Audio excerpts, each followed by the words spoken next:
enlace se veía bien, pero ¿alguien probó a ver si se...? Hola, bueno. Yo Sí, no se veía estaba bien. en la reunión y yo he visto los dos. Sí. Vale, o sea que sin problemas entonces. Muy bien, bueno, pues vamos si os parece con el tema 2, que tiene bastante enjundia. Es bastante larguito además. Y tiene bastantes temas que merece la pena detenernos en ellos. Entonces, bueno, pues vamos poco a poco. ¿Estáis viendo esta pantalla? ¿Estáis viendo tema 2, fases de investigación? Bueno, pues yo sigo con mi esquema. Estos son los esquemas que yo preparé en febrero, entre octubre y enero del año pasado. Bueno, octubre del año pasado y enero de este año. Más o menos, bueno, pues contienen lo que dice el libro, ¿no? Hay alguna explicación adicional, pero bueno, fundamentalmente yo creo que lo básico está aquí. Entonces voy a seguir este esquema. Bueno, comienza el capítulo, ya vamos entrando en materia y comienza con una introducción en la que nos dice, bueno, pues nos vuelve a repetir cosas que ya sabemos y además que ya hemos visto en análisis de datos, lo cual nos viene bien, ¿no? Porque empezamos a ver que hay cosas que se repiten de una asignatura a otra y eso, pues bueno, pues está bien. Entonces aquí nos dice que en el capítulo 2 van a presentarnos cuáles son las fases de la investigación cuantitativa. Seguimos, recordad, en ese doble enfoque que teníamos, ¿no? Que nos anunciaba ya en el primer capítulo, lo cualitativo y lo cuantitativo. Bueno, pues aquí nos vamos a centrar en lo cuantitativo, que es lo que hacemos en casi todo el libro. Y nos recuerdan, esto ya nos habían contado en el capítulo 1, que seguimos un enfoque que se llama hipotético deductivo. Y bueno, nos van a detallar qué significa esto del enfoque hipotético deductivo. Nos cuentan que toda investigación es un proceso, una serie de fases una detrás de otra, con fases que están interrelacionadas. Y en principio lo que ocurre es, bueno, pues que si todo fuera bien, comenzaríamos por la fase 1, que enseguida veremos cuál es, pasaríamos a la 2, a la 3, a la 4, a la 5, a la 6 y se ejecutaría el proceso de investigación. Pero ya nos dice, bueno, cuidado porque esto no es tan sencillo. Cada decisión tomada en una fase va a afectar a lo que ocurre después, lógicamente, es decir, lo que decidamos en la fase 1 afectará a la 2, lo que decidamos en la 2 a la 3, etcétera, etcétera. Y además cabe la posibilidad de que cuando vayamos avanzando en el proceso de investigación, en esas fases nos demos cuenta de repente de que algo no está funcionando bien y decidamos volver atrás. Es decir, puede ser que estemos en la fase 4 y de repente digamos, esto no está funcionando bien, vayamos a la fase 1 y redefinamos lo que dijimos allá para que ahora todo encaje, ¿no? Bueno, eso es lo que nos van a contar en este capítulo. Y también hacia el final del capítulo, que yo creo que hoy no nos va a dar tiempo a tratar eso, bueno, pues nos dice que hay que respetar unas normas éticas que son muy importantes y que se fundamentan en la relación riesgo-beneficio, ¿no? El fin no justifica la idea que está. Se me está acoplando el micrófono. Si los podéis cerrar.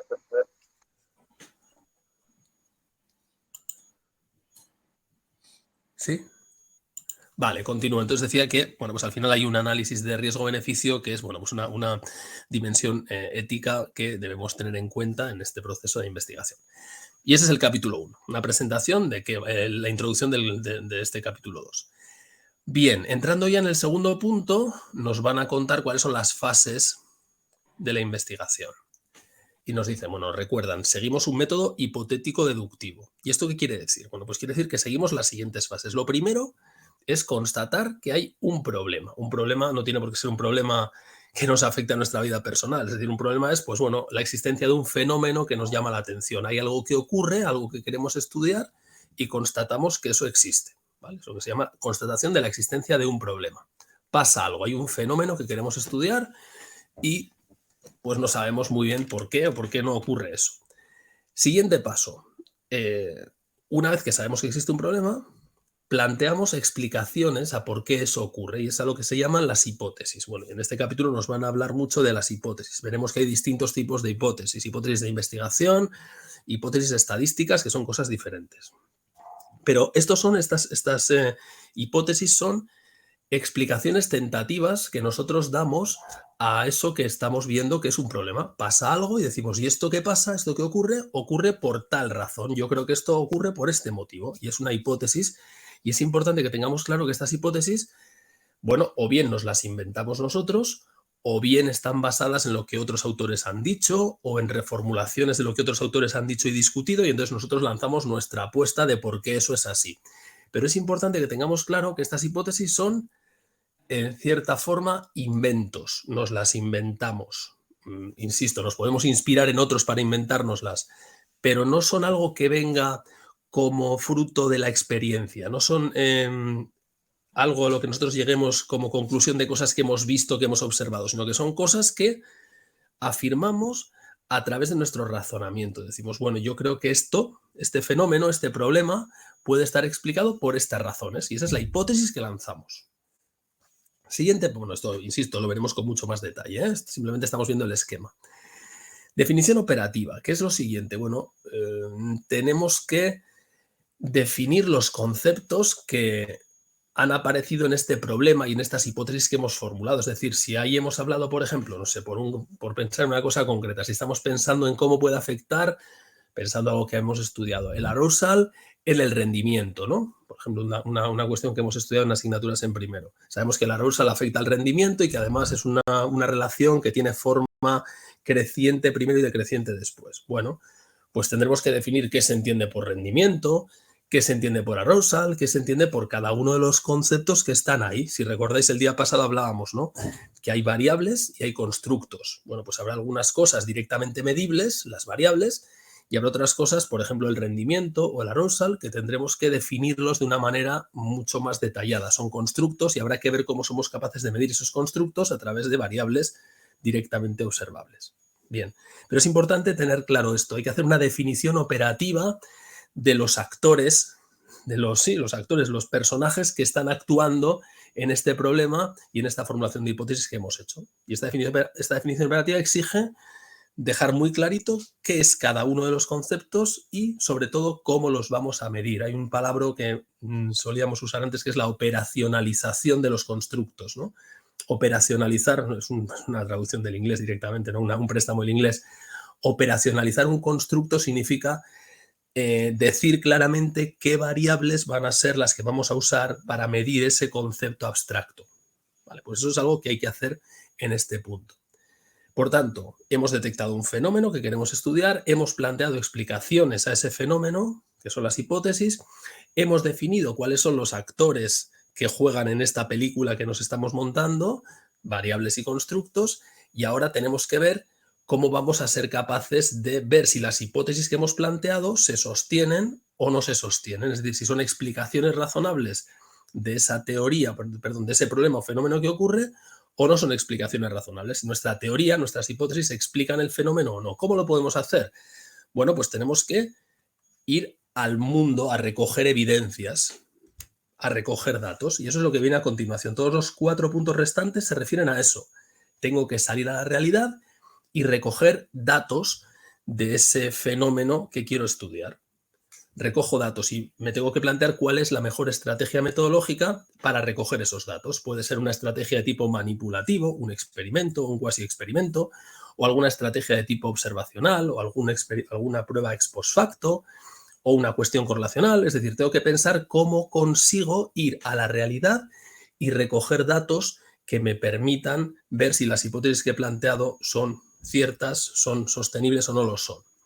Una vez recogidos esos datos, lo que tendré que hacer será analizarlos, y aquí es donde entra pues toda la parte de la estadística, análisis de datos, lo que hemos visto en la otra asignatura. De ese análisis obtendremos una serie de conclusiones que las mezclaremos con lo que otros autores dicen, llegaremos a una decisión y finalmente escribiremos un artículo o publicaremos un documento en el que difundimos esos hallazgos a través de lo que se llama el informe de investigación. Y este es el esquema. Ya veis que es relativamente sencillo y que se repite exactamente el mismo esquema que nos planteaban en la asignatura de análisis de datos. Problema, hipótesis, cuento quiénes son los actores de esta película, veo cómo recojo los datos, los analizo, extraigo conclusiones y difundo los hallazgos a los que he llegado. Y como dicen aquí en este apartado, bueno, pues este proceso es un proceso circular. Cuando he terminado de hacer todo esto, lógicamente conozco mejor el fenómeno que he planteado al principio, probablemente me hayan surgido nuevas preguntas de investigación y eso hará que me plantee nuevas hipótesis para explicar esas preguntas que han aparecido y otra vez iniciamos la rueda y esto no acaba nunca. Y así nos pasamos la vida investigando sobre los distintos fenómenos. El proceso es un proceso circular. ¿Preguntas hasta aquí? Yo creo que esto es bastante conocido y que ya lo Ninguna. tenemos bastante sabido. Bien, pues vamos con el punto 1, la identificación del problema. Ahora lo que vamos a ir haciendo es, bueno, pues describiendo punto por punto cada una de estas fases que hemos definido aquí, ¿no? En este proceso general. Entonces, en la fase 1, identificar el problema. ¿De dónde sale? ¿Cómo se nos ocurre un problema que sea digno de estudio? Vamos un día pasando por la calle y se nos ocurre algo, pues puede ser, puede ocurrir una cosa como esa. Normalmente, como dice el libro, ¿no? El problema es cualquier pregunta que surja en torno a un tema concreto y es el origen de la investigación. ¿De dónde salen? De investigaciones previas. Pues, por ejemplo, estás leyendo un artículo sobre el efecto de yo qué sé qué, de la preexposición al estímulo condicionado y de repente dices, a ver si esto tiene algo que ver con la, yo qué sé, con la inhibición latente. Y dices, pues vamos a estudiar, vamos a hacer aquí un estudio sobre esto, ¿no? Porque nadie lo ha estudiado antes y hay una pregunta que falta por responder. Bueno, pues leyendo este artículo se me ha ocurrido que podríamos estudiar eso. O tu propia experiencia, ¿no? Es decir, investigaciones previas que te llevan a decir, oye, pues en el artículo anterior que escribí quedó pendiente explicar tal cuestión y entonces voy a iniciar otra investigación para ver si soy capaz de responder a esa investigación. ¿Vale? Es decir, al final tiene que haber una creatividad. De alguna forma esta es la fase creativa, ¿no? La fase en la que al investigador se le ocurre un tema sobre el que quiere investigar. Y lógicamente, bueno, pues tiene que ser un tema que sea, como se dice aquí, ¿no? Relevante. Es decir, es importante, es central en toda esta teoría sobre este fenómeno. Tiene que ser relevante, tiene que ser viable, es decir, no tiene sentido pensar en responder a una pregunta que no se puede responder. Tengo que ser capaz de responderla. Y, bueno, como dicen aquí, tiene que ser también fecundo, ¿no? Es decir, ¿me da lugar para que surjan nuevas preguntas o es algo que se va a agotar y ya está? Bueno, pues esos son tres características que son deseables en una pregunta de investigación, que sea relevante, es decir, que tenga importancia, que sea viable, que se pueda responder. No es que me encantaría saber esto, pero no puedo acceder a los datos, o resulta que no existe una técnica de análisis de datos que permita resolver o responder esta pregunta, pues entonces no es viable. Y la fecundidad, es decir, oye, ¿esto me va a llevar a seguir estudiando más cosas o es una cosa que se agota aquí y no lleva a nada más? Bueno, pues son elementos, características deseables en una pregunta de investigación. ¿De dónde surgen? Pues como decíamos, de investigaciones previas o de la propia experiencia del investigador, que se le ocurre que estaría bien investigar eso.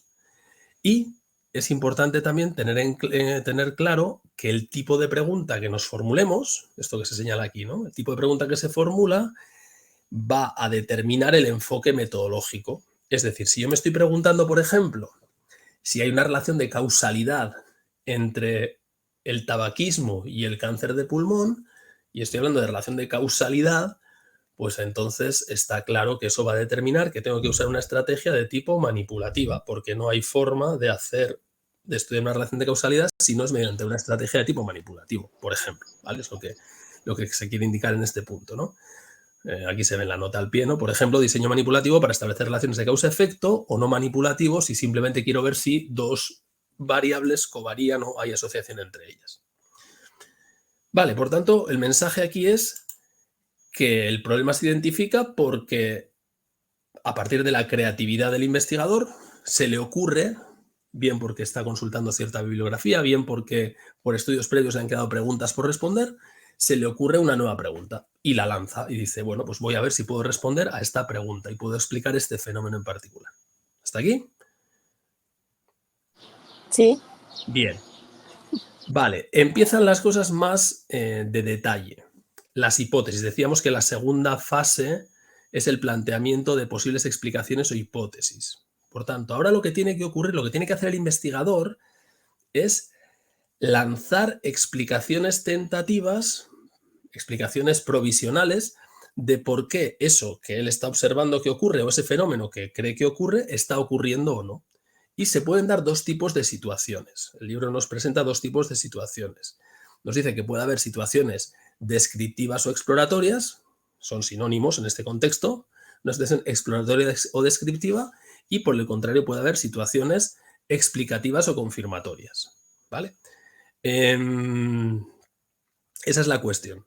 ¿Qué busco? ¿Qué estoy tratando de encontrar? Sencillamente tengo una pregunta de investigación que se plantea cómo son las cosas. ¿Cómo son las cosas? Si lo que quiero saber es cómo son las cosas, Mi enfoque es un enfoque descriptivo. Quiero describir esa situación, quiero describir ese fenómeno, quiero explorar y describir ese fenómeno. No busco nada más. No busco establecer relaciones entre conceptos. Simplemente quiero ver cómo es. Es así, es sacar una fotografía. En caso de que mi objetivo sea de tipo descriptivo exploratorio, pues la herramienta que después habrá que utilizar es la estadística descriptiva, como veíamos el día pasado, un análisis de datos, pues bueno, sacar simplemente fotografías de una población o de una muestra. No busco nada más que eso. ¿Cómo es la realidad? Ya está. Descriptivo exploratorio. Pero también puede ocurrir que mi pregunta de investigación lleve incorporado el estudio de relaciones entre variables. Y entonces cuando ocurre eso, cuando quiero saber qué efecto tiene una cosa sobre otra o cómo evolucionan a la vez dos variables o más variables, entonces ya no es simplemente una descripción de la realidad, sino que estoy tratando de explicar el mecanismo, por qué las cosas son como son. Y puede que ahí tenga un objetivo de causalidad, que es más exigente, o tenga sencillamente un objetivo de establecimiento de relaciones de asociación o correlación. ¿De acuerdo? Pero siempre que ya queramos saber cómo se relacionan las cosas entre sí, tenemos un objetivo explicativo o confirmatorio. Y por eso empleamos la estadística inferencial, lo que se llama aquí el contraste de hipótesis. Esta es una herramienta estadística, es decir, cuando haya hipótesis de investigación del estilo relaciones entre variables, tendremos que usar la estadística inferencial y en particular lo que se llama el contraste de hipótesis. ¿Hasta aquí? ¿Vamos bien? Sí, muy bien. En este capítulo nos meten un pildorazo porque nos cuentan todo el contraste de hipótesis, que esto da lugar, quiero decir, cuando explicas contraste de hipótesis en una carrera universitaria te pasas prácticamente una asignatura entera de grado hablando de contraste de hipótesis y aquí nos calzan todo el contraste de hipótesis, nos lo cuentan un poquito por encima, pero nos calzan un montón de conceptos en un capítulo mezclado con otras muchas cosas. Y entonces, como veremos hacia el final, hay muchos conceptos que aparecen y que son realmente, pues bueno, pues difíciles de entender. Por tanto, este capítulo, ya os digo que me parece que es un capítulo muy, muy, muy denso. Pero bueno, esta es la idea por ahora que tenemos con la que nos tenemos que quedar. Lo descriptivo exploratorio simplemente busca pintar una foto, pintar un cuadro, dibujar o tener una fotografía de la realidad y utilizar la estadística descriptiva. Cuando busquemos analizar relaciones entre variables, tenemos que utilizar estadística inferencial, contraste de hipótesis. ¿Vale? Bueno. Un concepto importante, hay que entenderlo muy bien porque esto es bastante contraintuitivo. Mirad, una cosa es la hipótesis de investigación y una cosa relacionada, pero totalmente diferente, es la hipótesis estadística. Y van justo al revés. Van justo al revés. Fijaos, imaginad, ¿no? Si yo tengo una hipótesis de investigación, imaginad que soy un laboratorio farmacéutico y resulta que me he inventado un nuevo procedimiento terapéutico para curar cierta enfermedad. No sé qué medicamento que sirve para curar tal enfermedad. Ya había un tratamiento tradicional, vamos a llamar el tratamiento antiguo, y ahora tengo un tratamiento nuevo. Claro, si yo tengo un tratamiento nuevo, mi hipótesis de trabajo, mi hipótesis de investigación, ¿cuál será? Os escucho. Comprobar si hay mejora de resultados. Pero ¿cuál será mi hipótesis? Mi hipótesis es una explicación de lo que ocurre en la realidad. ¿Cuál será mi hipótesis de Mi hipótesis es que el nuevo fármaco tiene un efecto positivo en la evolución de la enfermedad, ¿no? Que es mejor que el viejo, seguramente, ¿no? Ajá. Seguramente esa es la hipótesis que yo quiero contrastar. Mi hipótesis es, oye, tengo un tratamiento novedoso y el efecto de este tratamiento novedoso en la curación de esta enfermedad es más potente, funciona mejor que el tratamiento antiguo. Sí, ¿no? Estamos todos de acuerdo. Sí. Es decir, hay una direccionalidad en mi hipótesis de investigación. Yo creo que este medicamento es mejor que este otro. O imaginad que soy un investigador en sociología y estoy estudiando si hay diferencias, mi ejemplo favorito, hay brecha salarial entre hombres y mujeres. Yo tengo una hipótesis de investigación. Si yo me hago esa pregunta, es porque tengo una sospecha. ¿Sí o no? Si no tuviera una sospecha, no me haría esa pregunta. ¿Cuál es mi sospecha? ¿Cuál es mi hipótesis de investigación? Pues seguramente mi hipótesis de investigación será que el salario promedio de las mujeres es menor que el salario promedio de los hombres. Hay una direccionalidad en mi hipótesis de investigación. ¿Por qué? Porque si no hubiera direccionalidad, si no hubiera ya una relación en mi cabeza sobre cómo estas dos variables interactúan, no me plantearía esa pregunta. Es decir, si yo pensara que hombres y mujeres cobran lo mismo por término medio, no me preguntaría si hay una brecha salarial, ni me lo plantearía. Si me lo planteo es porque creo que algo está pasando, y algo está pasando en cierta dirección. Bueno, pues eso, que es lo que creo que está pasando y en cierta dirección, es lo que se recoge en la hipótesis de investigación. ¿Se entiende esta idea? Es decir, yo en la hipótesis recojo lo que creo que está pasando. Por ejemplo, mayor salario promedio en hombres que en mujeres. Por ejemplo, mayor efecto del medicamento nuevo o mejor efecto del medicamento nuevo en comparación con el medicamento tradicional. La hipótesis de investigación recoge lo que yo creo que está pasando y tiene una direccionalidad. Como dice aquí, refleja la relación que esperamos encontrar entre las variables. No puede ser una hipótesis, la hipótesis de investigación no puede ser una hipótesis neutra, químicamente pura, aséptica, que dice, yo creo que no hay diferencias. No, eso no puede ser una hipótesis de investigación. La hipótesis de investigación tiene que ser precisamente la que dice cómo son las cosas en tu opinión. Es una explicación tentativa de la realidad. Este concepto tiene que quedar muy claro porque es muy importante. Queda claro. Vale, y ahora viene la traducción de esa hipótesis de investigación en términos que puedan ser tratados por la herramienta que vamos a usar, que es la estadística. Nosotros, para contrastar eso, esa hipótesis, tenemos que trabajar con una herramienta que se llama estadística o análisis de datos o como lo queramos llamar. Y esa herramienta exige que transformemos esa hipótesis de investigación en una cosa que se llama la hipótesis estadística. Entonces, para entendernos, básicamente, ¿qué es lo que pasa? Lo que ocurre es que la hipótesis de investigación pasa a formar lo que se llama la hipótesis alternativa. Es decir, lo que yo creo que está pasando, lo que yo creo que está ocurriendo en la hipótesis de investigación, se convierte en lo que, desde el punto de vista de la estadística, se llama la hipótesis alternativa.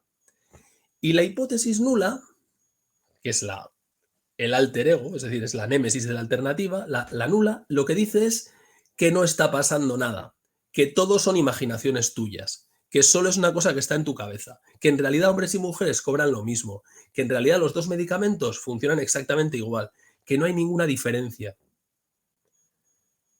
¿Se entiende este mecanismo? Sí. Sí. Esto es clave, y entender esto es clave. Por tanto, al investigador, ¿qué le interesa? Le interesa decir que la hipótesis nula es... No válida.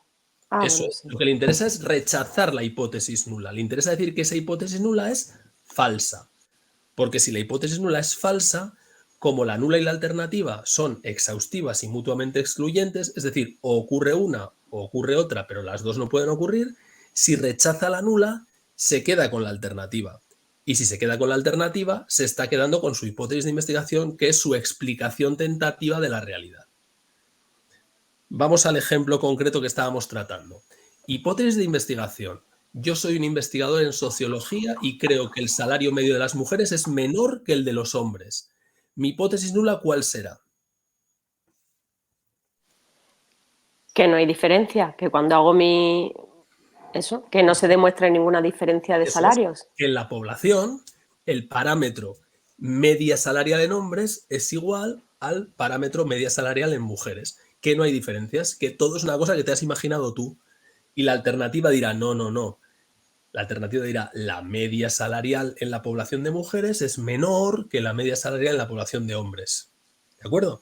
Y estadísticamente esta pareja de hipótesis nula y alternativa es la que vamos a utilizar para, a partir de la estadística o mediante la estadística, responder a nuestra hipótesis de investigación. Esta idea es clave. Por tanto, resumiendo mucho, la hipótesis nula que dice, no pasa nada, no hay relación, te lo estás inventando. Y la alternativa dice, tu hipótesis de investigación es correcta. Una pregunta, porque dice Sí. que se identifica normalmente. ¿En qué casos no se identifica con la hipótesis de investigación? Venga, fuera, ya está, lo quitamos. Ah, bueno. Vale. Pues ya no hay duda. Directamente. Es decir, puedes copiarlo de la hipótesis de investigación, la pegas en la alternativa y ahí lo tienes. Ok. ¿Vale? ¿Preguntas sobre esto? No hay, vale, pues seguimos entonces. Bien, recordad el esquema que teníamos un poquito más arriba, ¿no? Decíamos aquí que primero constatábamos la existencia de un problema, planteábamos las hipótesis, hemos hablado de hipótesis e investigación nula y alternativa, vamos a por la definición operativa de las variables y de los constructos, ¿no? Es lo siguiente. Bueno, ya sabemos a qué pregunta queremos responder, ya sabemos, también sabemos cuál es nuestra hipótesis, que explica qué está pasando, también sabemos cómo transformamos eso en una hipótesis nula y alternativa, y ahora tenemos que ver cómo definimos las variables. Es decir, ¿qué son las variables? Las características de los sujetos que nos interesan para estudiar eso que queremos estudiar. En nuestro caso concreto, pues diríamos, ¿no? Los individuos, los objetos que vamos a analizar son personas, hombres y mujeres, y lo que me interesa conocer de esas personas es su salario. Así que habría que definir qué se entiende por salario. Salario bruto, salario neto, salario digamos en blanco, salario en blanco y en negro, es decir, qué tipo de salario vamos a medir, cómo medimos eso, ¿no? Y habría que definir claramente qué es esa variable. Claro, en este caso es sencillo, porque el salario más o menos todos sabemos qué es. Pero si tuviéramos variables como motivación, neuroticismo, yo qué sé, ¿no? Variables más difíciles de medir, pues entonces tendríamos que ver cómo somos capaces de crear alguna herramienta que permita medir esas características. Entonces, como dice ahí, ¿qué son las variables? Son las características de los sujetos que son susceptibles de cambiar. Fijaos, si no cambiaran, pues no serían variables, y con al menos dos posibles valores, claro, no, si no tuvieran más que un solo posible valor, pues no serían variables, ¿vale? Eso es una variable, una característica de un sujeto que puede cambiar y que tiene al menos dos valores. Algunas son fáciles de medir, pero otras no son tan fáciles de medir, no son tan directamente observables, son las que llamamos los constructos, ya lo hemos dicho muchas veces, ¿no? Motivación, neuroticismo, arousal, yo qué sé, etnocentrismo, yo qué sé, posición ideológica izquierda-derecha, cualquier variable que se nos ocurra que no es fácil de medir sería un constructo. ¿Qué tenemos que hacer con ellos? Pues lo que decíamos al principio, tenemos que hacer operativos esos constructos. Operativizar u operacionalizar, que es el palabra que os decía antes, mediante la determinación de qué variables observables emplearemos para de alguna forma asignar valores a los constructos. Imaginad, si yo quiero medir el grado de motivación de alguien, ¿qué podría hacer? Como no tengo un motivacionómetro, porque no existe ese termómetro que mide motivación, ¿qué se os ocurre que se podría hacer? Utilizar algún tipo de escala. Claro, tendríamos que crear un cuestionario, ¿no? Preguntándole un montón de cositas, un montón de ítems, así se llaman. Y un autoinforme, ¿no? Un autoinforme, eso es un autoinforme. Y entonces con esa medida de autoinforme, pues podríamos, con un montón de preguntas, ya lo hemos visto en muchos casos, ¿no? Que si la motivación intrínseca, la extrínseca, yo que sé, pues sería intrínseca y que no es tan fiable porque, verá, es lo que te dice el paciente. Con todas las pegas que tienen los autoinformes, ¿no? Que al fin y al cabo son, pues eso, la información que te da el propio paciente o la propia persona de lo que siente. Pero bueno, es la forma en la que podemos medir esos conceptos que no son directamente observables.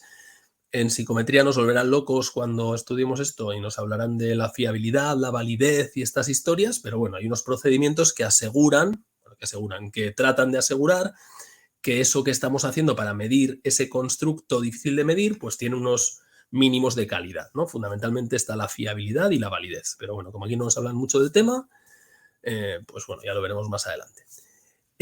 Aquí sí que nos cuenta el libro una cosa que ya nos han contado en análisis de datos. Así que esto, pues lo podemos aprovechar de lo que ya sabemos de la otra asignatura. Nos hablan otra vez de los niveles o escalas de medida. ¿Os acordáis? Lo vimos el día pasado. Hay 4 niveles: nominales, ordinales, de intervalo, de razón. Yo creo que esto nos lo puede contar alguien y así descanso yo un rato. ¿Qué era esto de nominal, ordinal, intervalo y razón?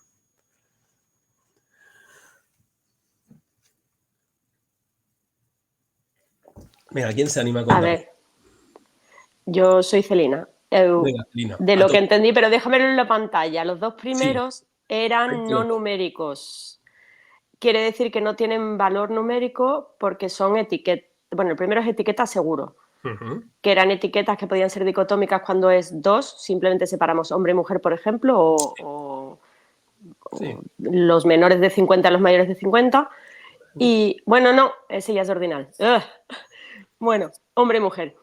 Y luego los ordinales, pues eso, que sí, como el ejemplo que puso esta compañera canaria, que no me sé su nombre, de altos bajos, no tiene un valor numeral, no lo medimos en centímetros, pero sí queda ordinal porque sí hay una jerarquía y, bueno, eso. Y de intervalo, no me acuerdo. Ah, vale. La diferencia entre intervalo y razón era que el intervalo lo habíamos puesto aleatorio, bueno, convencionalmente, como un termómetro, el este o el oeste con respecto a Greenwich, y el de razón eran naturales. El valor 0 significa la ausencia de ese rasgo, de esa variable. Yo creo que lo has contado escuchado? muy bien. Yo creo que lo has contado muy bien. La idea básica es que las dos primeras son etiquetas, es decir, nominales y ordinales son etiquetas, no son números, son etiquetas. Es decir, sus valores no son números. Y por tanto no podemos hacer con ellas cosas que se hacen con los números. No podemos sumar, restar, multiplicar, dividir. Solamente podemos hacer cosas que se hacen con etiquetas. Y dentro de las etiquetas hay algunas que son ordenables y otras que no son ordenables. Por ejemplo, yo no puedo establecer un orden entre las distintas razas. Alguien no tiene más raza por ser amarillo, verde, azul o rojo. Tendrá una raza diferente. Ni tiene más género por ser hombre o mujer. No estamos aquí discutiendo si es mejor o peor ser una cosa u otra. Estamos diciendo más género. No tengo más género. Ni tengo más estado civil por estar soltero que divorciado. Tengo un estado civil distinto. Estas modalidades de las variables nominales no tienen un orden establecido. Sin embargo, hay algunas variables que son cualitativas, son etiquetas también, pero que sí hay un orden, tienen un orden. Por ejemplo, nivel de estudios, primario, secundario, yo qué sé, en bachillerato, en grado, máster, doctorado. Pues hay un orden, hay una jerarquía, o la jerarquía militar, no me la preguntéis que no me la sé. Pero bueno, desde soldado hasta el supercapitán general, pues hay una jerarquía, son etiquetas, ¿no? O estadios en una enfermedad, estadio 1, 2, 3, 4. Bueno, pues son estadios de una enfermedad. Hay un orden, no son números, pero sí que indican una relación de orden. El libro a estas las llama cuasi cuantitativas, porque están en el medio, no son puramente cualitativas, sino que a las ordinales, bueno, pues están ahí un poco en el medio entre las que son puramente cualitativas y las que son números. Y las dos últimas, como has dicho muy bien, son números. Los valores de las de intervalo y de razón son números. Sin duda, pueden ser enteros, pueden ser no enteros, pero son números. Y la diferencia está en el cero. ¿Qué pasa con el cero? Si el cero significa ausencia de la propiedad, entonces es de razón, casi todas son de razón, y en caso de que el cero no signifique ausencia de la propiedad, sino que sea un cero arbitrario, que lo hemos puesto ahí porque nos ha apetecido, porque nos ha parecido bien, entonces eso es un ejemplo de variable de intervalo.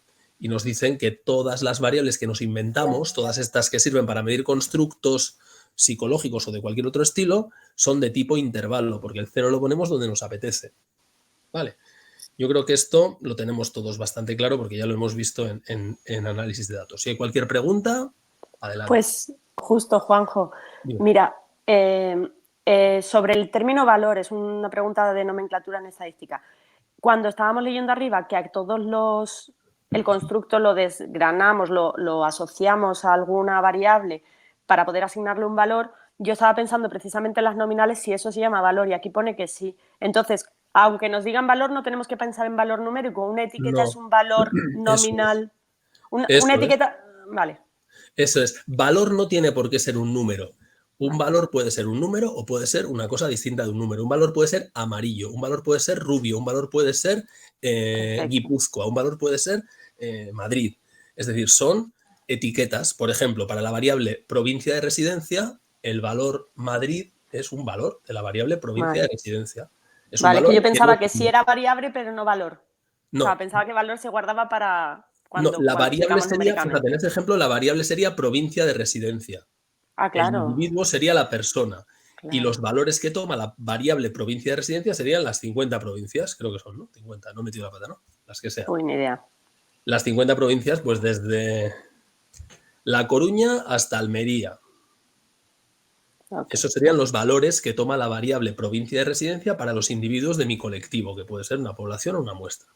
Pero, repito, los valores no tienen por qué ser números. Pueden ser números o no. Si son números, la variable correspondiente será de intervalo de razón. Si no son números, será nominal u ordinal. En función de que esos valores se puedan ordenar, será ordinal, o no se pueden ordenar y entonces será nominal.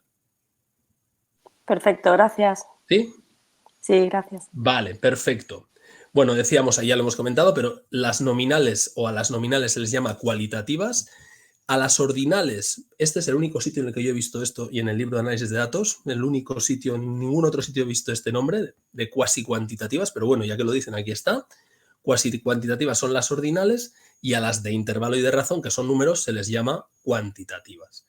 Y entonces, dentro de las que son números, las de intervalo y de razón, estas dos de aquí, algunas son discretas y otras son continuas.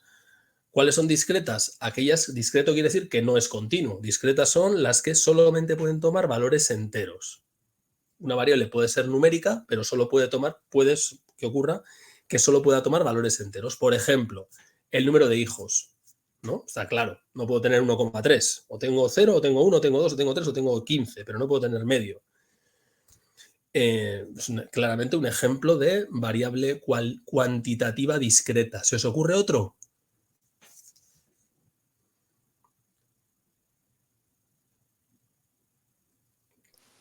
Pues casi todo. Dinero se acaba dividiendo en la unidad más pequeña. Claro, no sé, si nos ponemos finos al final, claro, el dinero también sería discreto, porque no puedo tener medio céntimo de euro, ¿no? Eso es. Pero seguramente mucha gente te diría que el dinero es continuo. Oh, anda ya. Sí, porque claro, es que hasta qué punto llega. Ah, ¿no? bueno, si lo divides entre personas, todos comparten un céntimo. Bueno, va. Se podría discutir, porque aquí no hay. Muchas veces pensamos que aquí hay verdades absolutas y tampoco hay verdades absolutas. Si a mí me preguntas, oye, ¿el salario que cobra alguien es discreta o continua? Yo te diría, seguramente yo me decantaría más por continua, pero también podría argumentarte que es discreta, por lo que te he dicho, ¿no? Al final no puedo partir un céntimo, no puedo tener menos de un céntimo, por tanto solamente puede tomar valores enteros en céntimos. Pues eso, entonces lo podemos hacer con todo. Si no contamos con todo. naranjas, también podemos tener media naranja, cuarta de naranja, todo de naranja, un 84avo de naranja. Pero, por ejemplo, no puedes tener un número no entero de hijos, o no puedes tener un número no entero de carreras universitarias finalizadas, o, por ejemplo, no puedes tener un número no entero de brazos o un número no entero de ojos. Esos son claramente discretos. Ok. Sí, ¿no? Ya veo la diferencia, sí, ahí ya no lo hay veo. duda. Mientras que las continuas, clarísimas, por ejemplo, el peso, la altura. Claro, al final la altura es continua. Hombre, pues sí, ¿no? Yo mido 1,76, pues mido 1,76. Y uno que mide 1,77 mide una cosa diferente. Y por supuesto puede haber alguien entre 1,76 y 1,77. A lo mejor mi herramienta para medir la altura no me permite ser tan preciso, pero somos conscientes de que la altura es una variable que puede tomar cualquier valor. Y el peso puede tomar cualquier valor, no tienen por qué ser valores enteros. Entonces, ese tipo de variables son variables de tipo continuo. Pueden tomar cualquier valor entero o decimal, sin ningún problema. ¿Vale? Tampoco hay que volverse loco porque esto no es demasiado importante. Pero bueno, si hubiera alguna pregunta de este estilo, la idea es, ¿solamente puede tomar valores enteros? Discreta. Los valores que puede tomar contienen decimales y entendemos que esa variable, esa magnitud, ese fenómeno, tiene una continuidad, es decir, que entre cualesquiera dos personas, que aunque se parezcan mucho en su altura, ¿podría encontrar una que esté en el medio? Pues sí, pues si es así es que es continua. ¿Sí? Ok, sí. Esa es la idea que está detrás. Bueno, y otra idea importante es que en esta escala o en esta clasificación de variables, nominal, ordinal e intervalo de razón, yo puedo transformar las que son cuantitativas en ordinales. Las puedo transformar. Por ejemplo, si yo tengo una variable como la altura, medida en centímetros, que sería de razón claramente, la puedo convertir en una ordinal diciendo, mira, a los que miden entre, y voy a decir unas cifras al azar, entre 1,20 y 1,45 los voy a llamar bajos, a los que miden entre 1,45 y 1,65 los voy a llamar medios, y a los que miden más de 1,65 los voy a llamar altos. Y acabo de convertir una variable de razón, la altura en centímetros, la he recodificado y he creado a partir de ella una variable que es puramente ordinal, porque ahora ya no tengo valores numéricos, sino que tengo alto, medio, bajo, alto, medio, bajo. Esta es la idea que también nos cuentan aquí, ¿no? Esta es la idea de las variables cuantitativas se pueden transformar en cualitativas ordinales, por ejemplo, pasando la altura media en centímetros a agrupar a los individuos en altos, medianos y bajos, que sería tipo ordinal. Lógicamente, en este proceso, todos somos conscientes de que estamos perdiendo información. Sí, ¿no? Sí. Es decir, estamos simplificando. claro, estamos reduciendo. en ese proceso perdemos información, porque yo antes sabía que alguien medía 1,83, ahora solo sé que es alto. Y alto quiere decir que mide más de 1,65, pero ya no sé qué ocurre con los que son altos. ¿Son todos altos porque miden 1,66 o hay variabilidad dentro de los altos? Y eso me lo pierdo. ¿Vale? Al hacer esta agrupación, esta recodificación y pasar de una variable de razón a una variable ordinal, estoy perdiendo información. Es importante darse cuenta de eso. ¿Hasta aquí vamos bien? Sí. Perfecto. Bueno, otra cosa muy importante que va a aparecer en el resto de capítulos y que conviene tenerlo claro, porque esto es fuente de muchísimas preguntas, de muchísimas. ¿Qué hace que una cosa sea la variable dependiente? ¿Qué hace que sea la variable independiente? ¿Y qué es eso de una variable extraña? Entonces, vamos a intentar que esto quede clarísimo. Variable dependiente. ¿Qué es la variable dependiente? Bueno, tiene distintos nombres, ¿no? En el libro nos dan diferentes nombres en función de que sigamos una estrategia manipulativa, es decir, experimento o cuasi experimento, o un enfoque más no manipulativo. Entonces lo llaman criterio pronóstico. Pero bueno, para entendernos, la variable dependiente. ¿Qué es? Es la que nosotros no tocamos. No tocamos, no manipulamos, no hacemos nada con ella. Simplemente la observamos para ver qué cambios se han producido. Y ya está. Y ya está. Por ejemplo, en el caso de efecto del medicamento sobre el desarrollo de la enfermedad, ¿cuál sería la variable dependiente? El desarrollo de la enfermedad, la mejora o empeoramiento de la enfermedad, por ejemplo. Efectivamente, exacto, esa es la variable que yo no toco. Simplemente lo que hago es mirar a ver qué ha pasado. Pero como investigador no tengo la capacidad de manipular el desarrollo de la enfermedad. Ya me gustaría, ¿no? Pues si pudiera hacer así con una varita mágica y decir, tú vas a mejorar, y tú también, pero no lo podemos hacer. Esa es la variable dependiente, que es la que observamos, la que miramos a ver qué le pasa cuando hacemos algo sobre otra variable. Entonces, ¿cuál es la otra variable? La que nosotros sí podemos tocar, la independiente, la que nosotros manipulamos. Entonces, esta es la idea clave. Puede ser un poco contraintuitivo, ¿eh? Igual alguien dice, hombre, pues la independiente es la que yo toco. Pues sí, efectivamente, la independiente es la que... Juan José, la independiente sería ya lo que no observamos, digamos, lo que el método científico ya, ¿no? La variable independiente en este caso sería el tratamiento. El tratamiento sería ya la variable independiente. Y lo observable, la dependiente, ¿no? Claro, porque tú vas a decir que al grupo 1 le das el tratamiento viejo y al grupo 2 le vas a dar el tratamiento nuevo. Y entonces eso es lo que tú manipulas. A ver, las dos cosas son observables, que dice la compañera, lo observable. No, las dos cosas son observables. Lo que pasa es que la independiente es la que tú manipulas y la dependiente depende de la independiente. Por eso se llama dependiente. Eso es. Dependiendo de lo que tú hagas en la independiente, ocurre algo en la dependiente. Eso es. La dependiente depende de la independiente.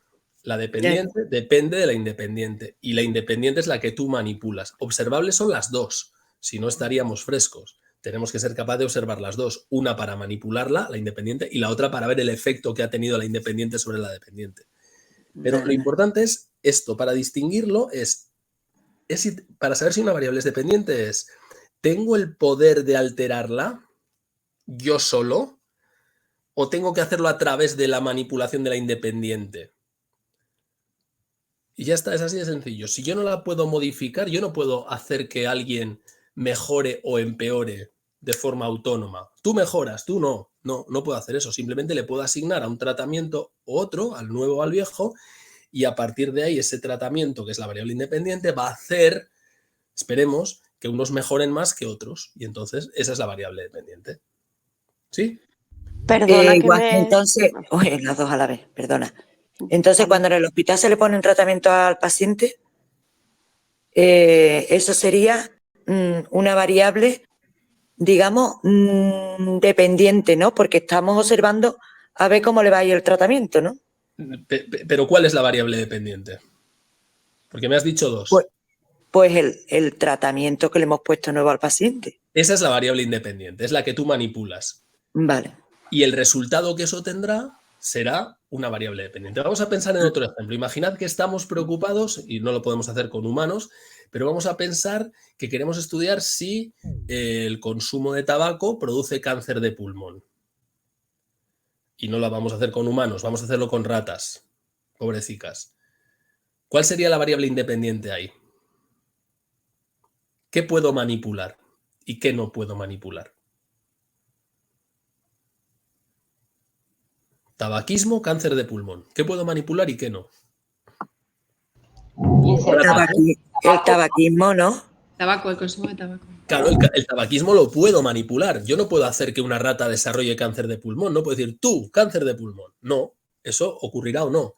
Lo que yo sí puedo hacer es que algunas ratas las puedo someter a una atmósfera en la que esté aquello lleno de humo hasta arriba y a otras no. Y eso sí lo puedo decidir como investigador.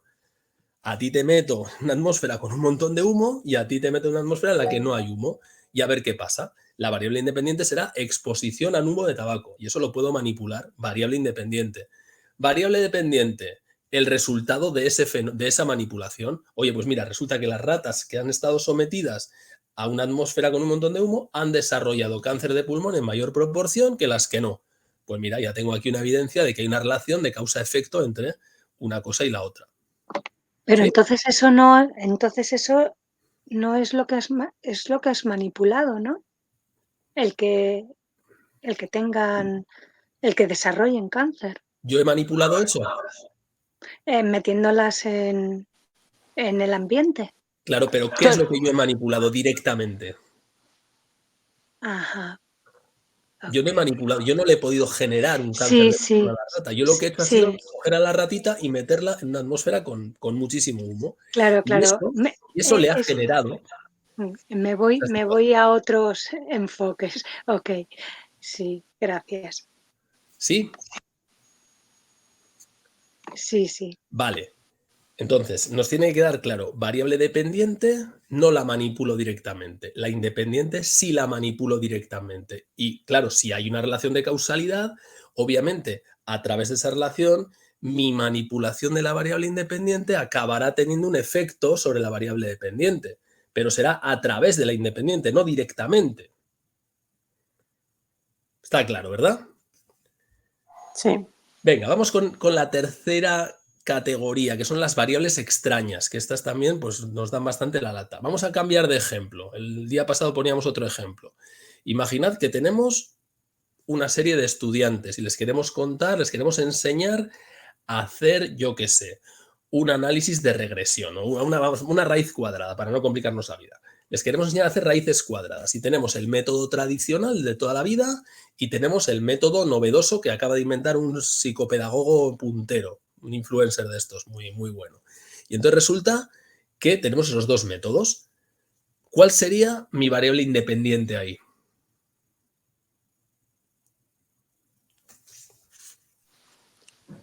Y mi variable dependiente, ¿cuál sería?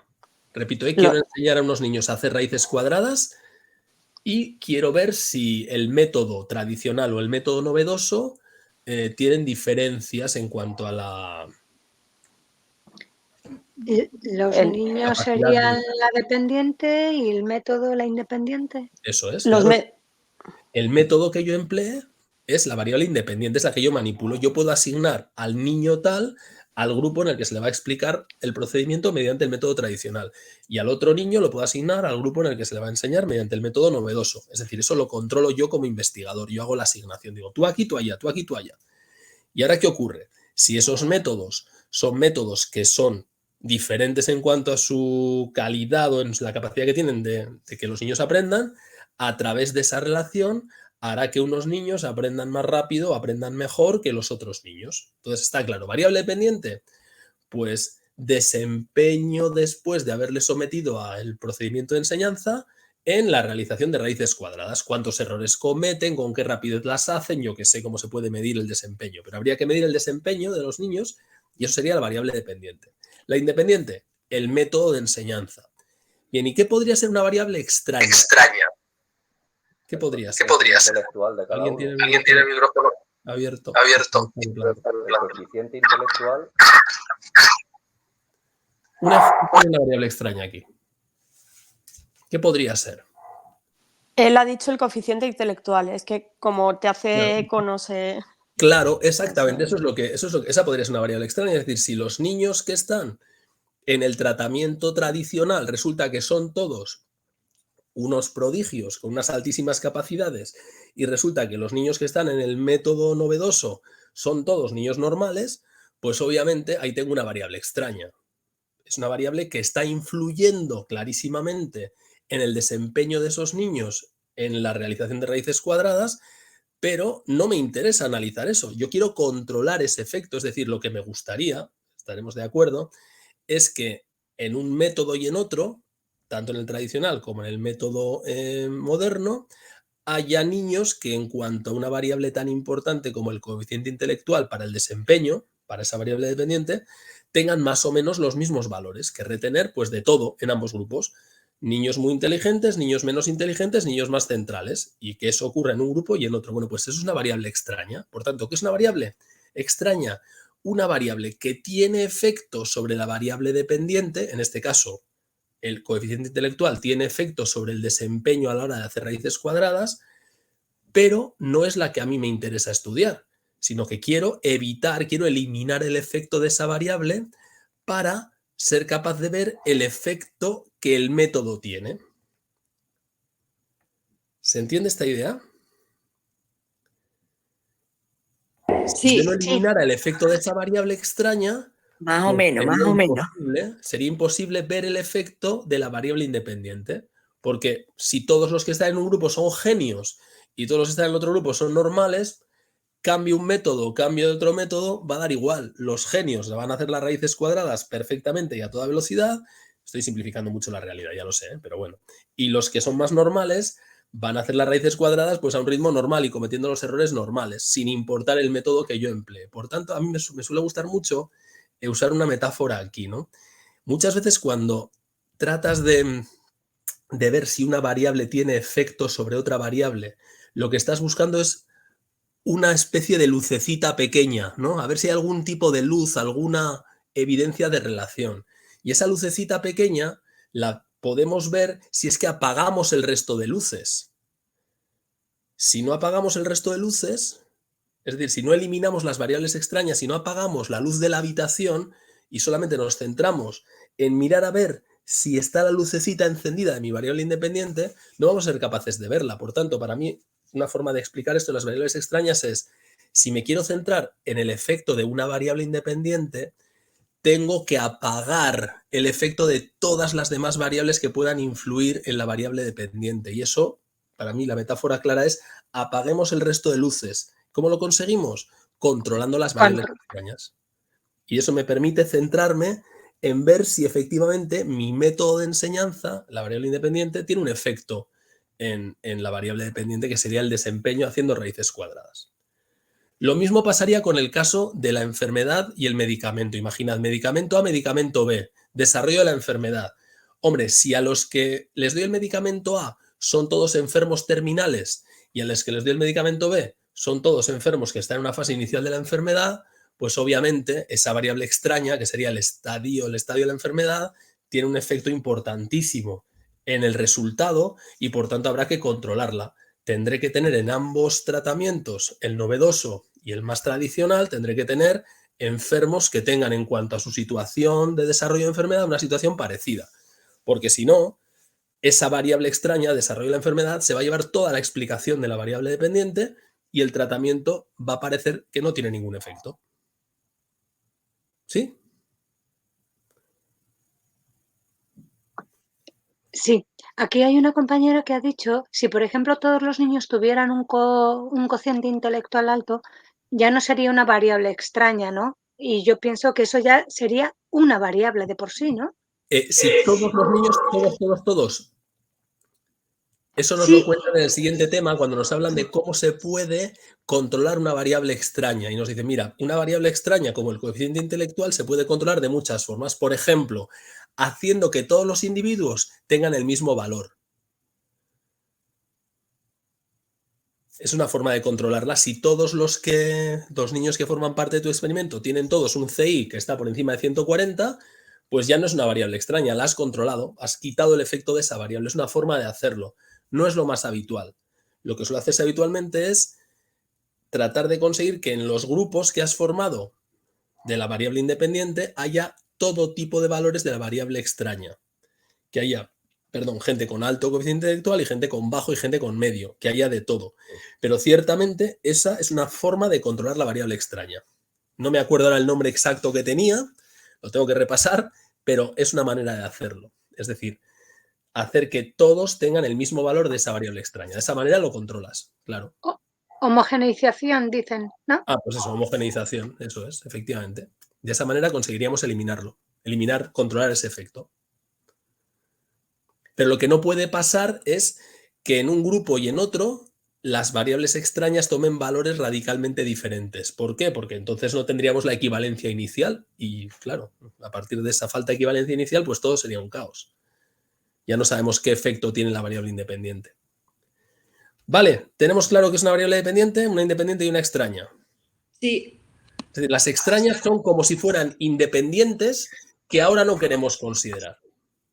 Porque sabemos que tienen efecto sobre la dependiente, ya lo sabemos y queremos descartarlo. Decimos, ya sé, lógicamente, ya sé que los niños que sean más listos van a hacer mejor las raíces cuadradas, ya lo sé, pero es que no es lo que me interesa ahora. Eso lo quiero tener controlado. Es una variable extraña que en este momento me interesa controlar y tener ahí aparcada. ¿Sí? Sí, gracias. Luego hay que verlo en los estudios, claro. Sí, claro, no hay que Genial. verlo en casos concretos. Bueno, pues vamos a ver esta parte de aquí, ¿no? Que esta parte es interesante también. Cuando nos hablan de las terceras variables, ¿qué es esto de las terceras variables?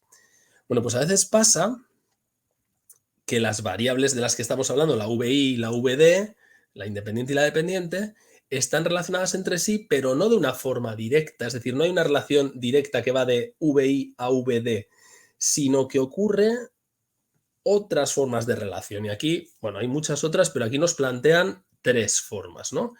Nos hablan primero de un efecto espurio o de confusión. Y nos dice, mira, ¿esto cuándo ocurre? Ocurre cuando la VI y la VD no están relacionadas entre sí realmente, sino que existe una tercera variable, que está relacionada con ambas.